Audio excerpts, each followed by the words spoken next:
बद्रीनाथ से लगभग 9 किलोमीटर की दूरी पर है।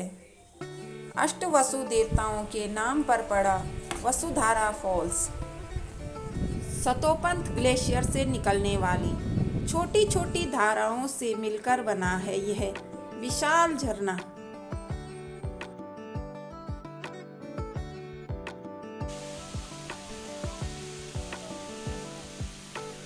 लोगों के ऊपर उसकी बूंदें गिर रही है और प्रकृति का सुंदर नज़ारा।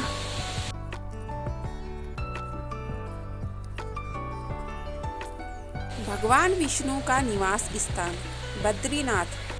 बद्रीनाथ से लगभग 2 किलोमीटर की दूरी पर है यह माणा गांव। आगे इस ट्रैक पर चलते हुए हमारी बाईं ओर है यह अलकनंदा नदी। आगे इस ट्रैक पर है ठीक 1 किलोमीटर की दूरी पर गणेश गुफा और फिर आती है व्यास गुफा। व्यास गुफा के बाद आती है सरस्वती नदी।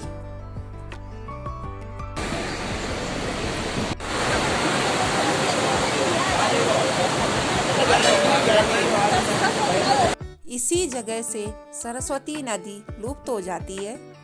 कहा जाता है कि जब पांचों पांडव और द्रौपदी स्वर्ग की यात्रा को जा रहे थे तो सरस्वती नदी की तेज लहरों को पांचों पांडव तो किसी भी तरह पार कर लिया, लेकिन उनकी पत्नी द्रौपदी इस नदी को पार नहीं कर पाई। तब पांचों पांडवों ने मां सरस्वती से विनती की कि आप अपनी लहरों को थोड़ा धीमा कर दीजिए, लेकिन सरस्वती नदी ने कहा, जिस तरह समय अपनी गति नहीं बदल सकता उसी तरह मैं अपनी लहरों को यहाँ से नहीं कम कर सकती। फिर भीम ने 2 बड़ी बड़ी शिला लाकर सरस्वती नदी के ऊपर रख दिया और फिर द्रौपदी माँ को नदी पार कराई। आज भी ये 2 पत्थर यहाँ पर हैं, इन्हें भीम शिला के नाम से जाना जाता है।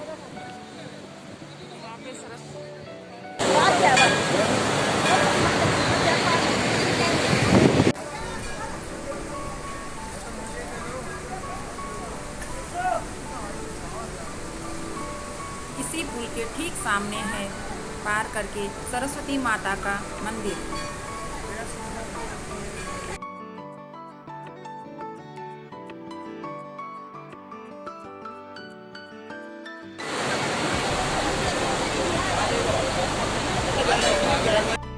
यहाँ पर सरस्वती माता के दर्शन करने के बाद आप अपने ट्रैक को कंटिन्यू कर सकते हैं।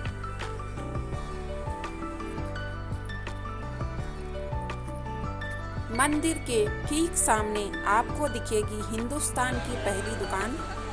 तो यहाँ से आप अपने लिए कुछ खाने पीने का सामान रख सकते हैं। यहाँ पर एक गेट है वसुधारा ट्रैक के लिए। यहाँ से आप पीछे मुड़कर सभी यात्रियों को देख सकते हैं और आपके ठीक बाईं ओर है अलकनंदा नदी। अलकनंदा नदी के सामने आपको दिखाई दे रहा है ये स्वर्ग जाने का रास्ता। तो कहा जाता है कि पांडव इसी रास्ते स्वर्ग गए थे। ऐसी मान्यता है कि पांडव जब इसी रास्ते अपनी स्वर्ग की यात्रा को गए तो एक के बाद एक सभी पांडवों ने यहाँ पर अपने प्राण त्याग दिए। अंत में सिर्फ युधिष्ठिर ही स्वर्ग तक पहुँचे।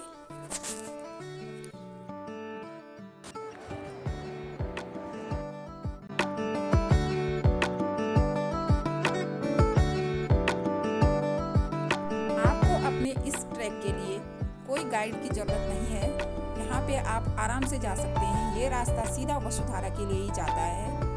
और इस ट्रैक पर अपने साथ पानी की बोतल और थोड़ा बहुत खाने पीने का सामान मतलब बिस्किट वगैरह ज़रूर रखें। थकान से भूख भी लग जाती है।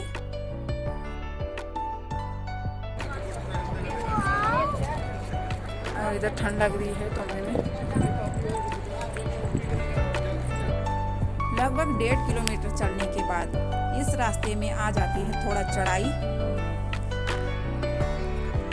और इस पॉइंट पे चल रहे हैं छोटे छोटे जंगली हिरन।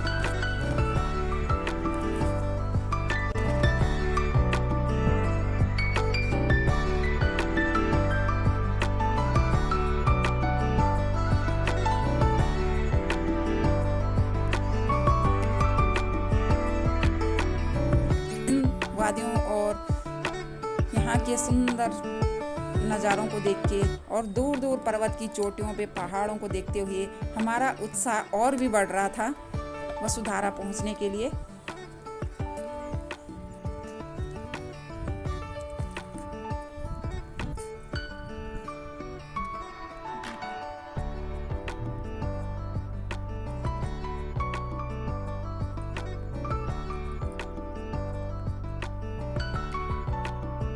बच्चों को गोदी में लेके तो ये ट्रैक बहुत मुश्किल है क्योंकि थकान बहुत लग जाती है चढ़ाई में।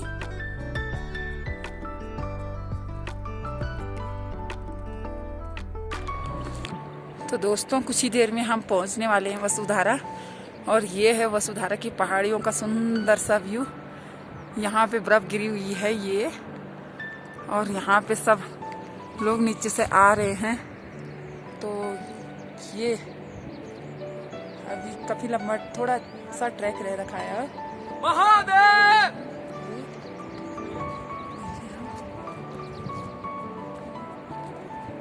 नीचे लोग सेल्फियां ले रहे हैं। हर हर महादेव।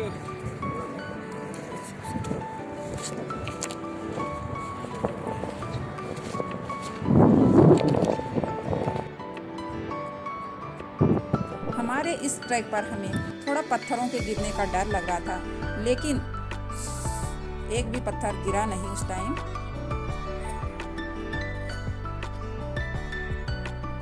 यहाँ हाइट में ऑक्सीजन लेवल कम होने की वजह से यहाँ पर दीदी की तबीयत भी थोड़ा डाउन हो गई थी। तो अभी के टाइम पर दीदी कर रहे हैं रेस्ट, और हम लोग भी धीरे धीरे उनके साथ जा रहे हैं ट्रैक पे। मैं यही सजेस्ट करूँगी कि जिनको भी हाइट में चढ़ने में घबराहट या प्रॉब्लम होती है तो ऐसे ऊंचाई वाले ट्रैकों पर ना जाएं, क्योंकि हाइट में ऑक्सीजन लेवल कम होने की वजह से सांस लेने में दिक्कत हो सकती है।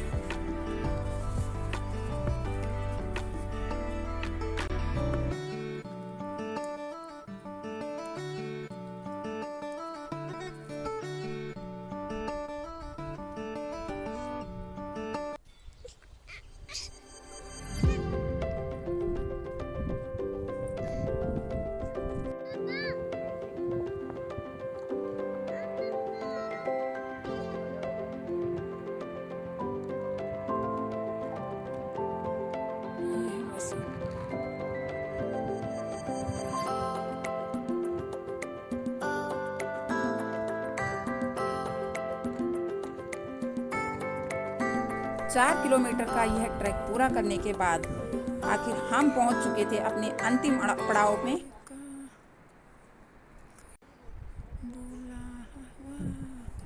अंतिम पड़ाव में थोड़ा 200 मीटर रास्ता सबसे ज़्यादा चढ़ाई वाला था, और बच्चों के साथ तो यहाँ पर बहुत ज़्यादा सांस फूल रही थी।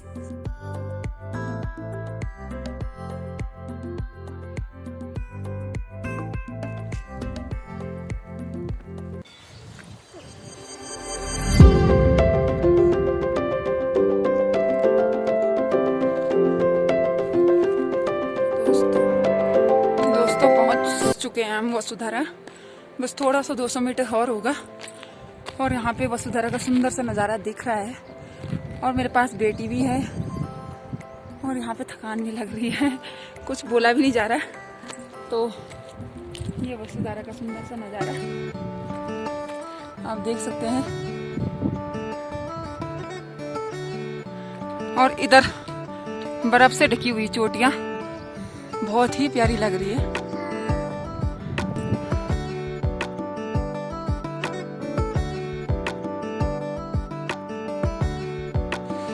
दोस्तों फाइनली हम पहुंच चुके हैं उस जगह पे जहाँ पे वसुधारा गिर रही है। तो ये देखिए वसुधारा का सुंदर सा जल किस तरीके से गिर रहा है। कहते हैं यहाँ पर अष्टवसु और देवता ने तपस्या इसकी की बूंदें थी। अब हमारे ऊपर गिरेगी। अष्टवसु और ये देवता है बर्फ की का ढेर। तपस्या से प्रसन्न होकर यहाँ पर भगवान ने तो उन्हें ये देखिए एक वसुधारा का विशाल सुंदर झरने सा के जल रूप में दर्शन इस तरीके से इसीलिए गिर रहा है। इस झरने का नाम वसुधारा पड़ा।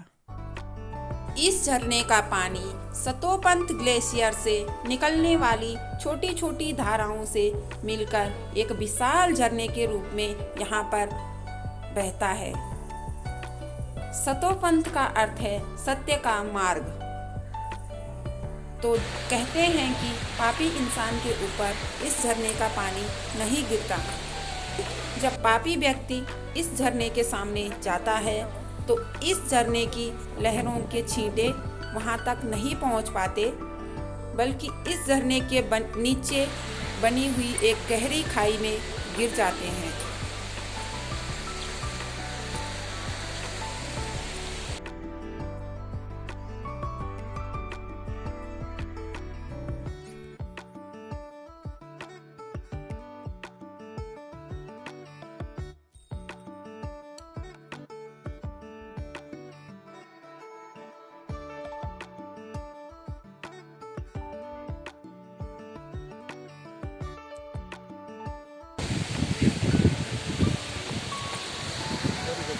ये गिर रहा है।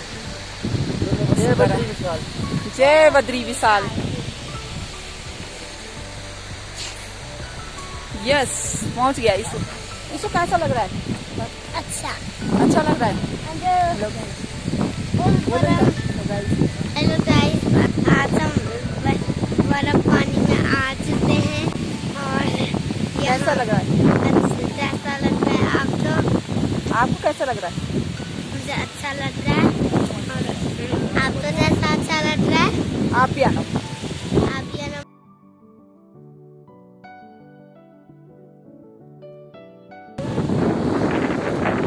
मौसम अच्छी है और यहाँ हवा भी चल रहा है।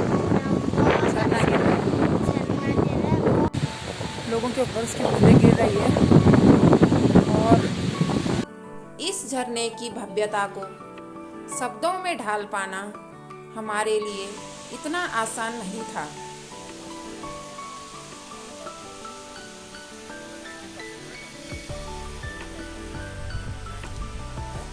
हम पर भी गिर चुकी थी वसुधारा की बूंदें। हवा का फ्लो तेज होने के कारण वसुधारा की लहरों का सारा पानी हमारे ऊपर इस तरह गिरा कि जैसे मानो बारिश आ गई हो। तो अभी के टाइम पे हमने यहाँ से निकलना बेटर समझा, क्योंकि पूरा भीगने के कारण बच्चों को भी ठंड लग गई थी।